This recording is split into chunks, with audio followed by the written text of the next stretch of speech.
ಈಗ ಬಹಳ ದಿನದಿಂದ ಕಳೆದ 5 ವರ್ಷ ಸರ್ಕಾರದಿಂದನೂ ಅವ್ರ ಪಕ್ಷದಲ್ಲಿ ಈ ತರ ಆಂತರಿಕ ನಡೀತಾ ಇದೆ. ಅವ್ರ ಪಕ್ಷದ ವಿಚಾರ ಅವರು ತಗೊಂಡಿದ್ದಾರೆ. ನಾವೇನು ಕಾಮೆಂಟ್ ಮಾಡೋಕ್ಕಾಗಿತ್ತು?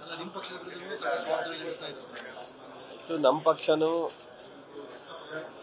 ಯಾರು ಆ ಥರದ ಅತಿರೇಕಕ್ಕೆ ಹೋದಾಗ ಎಲ್ಲ ಪಕ್ಷದಲ್ಲೂ ಸಹ ಒಂದು ಶಿಸ್ತಿನ ಕ್ರಮ ತಗೊಳ್ತಕ್ಕಂಥದ್ದು ಗೊತ್ತಿರ್ತಕ್ಕಂಥ ವಿಚಾರ. ನಮ್ಮ ಪಕ್ಷದಲ್ಲಿ ಬಹುಶಃ ಆ ಮಟ್ಟಕ್ಕೆ ಬಿಜೆಪಿನಲ್ಲಿ ನಡೆದಂಥ ಆಂತರಿಕ ಕಿತ್ತಾಡದಷ್ಟು ಏನಿಲ್ಲ ಅಂತ ಅನ್ಕೊಂಡು ಅದು ಹೇಳಿದಿರಲ್ಲ.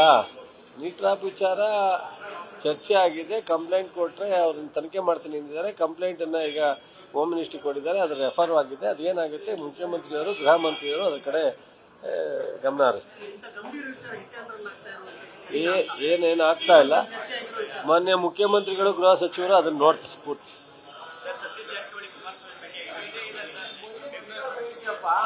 ಈಗ ಯಾವ ಮಂತ್ರಿ ಆದರೆ ಯಾರನ್ನು ಕೇಂದ್ರದ ಮಂತ್ರಿ ಯಾವ್ದಾರ ಸ್ಟೇಟ್ ಇಶ್ಯೂ ಇರ್ಬೋದು ಅಥವಾ ವೈಯಕ್ತಿಕ ಸ್ನೇಹ ಇರಬಹುದು ಹೋಗಿದ್ರೆ ಅದಕ್ಕೆ ಸಂಬಂಧ ಏನು? ಸತೀಶ್ ಜಾರಕಿಹೊಳಿ JDS ಸೇರ್ಕೋತಾರೆ ಏನೇನು ಕೇಳ್ತಾರಲ್ಲಪ್ಪ. ನಥಿಂಗ್.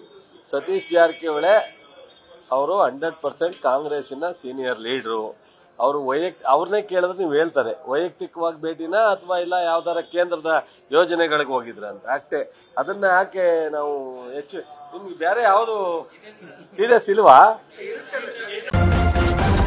ನ್ಯೂಸ್ ಫಸ್ಟ್ ನಿರ್ಭೀತಿಯಿಂದ ನಿಮ್ಮ ಪರವಾಗಿ.